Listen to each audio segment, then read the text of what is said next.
3D printers work by creating a series of layers.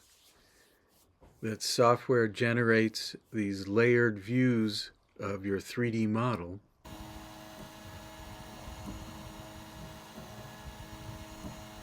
And then plastic is fed into this print head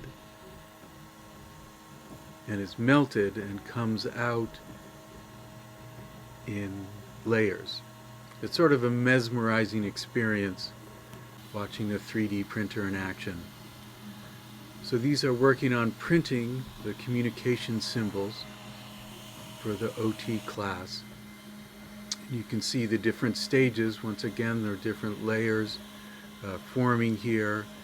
The printer does one layer everywhere and then does the next layer everywhere. And then here you can see the finished products just using different colored filament or plastic.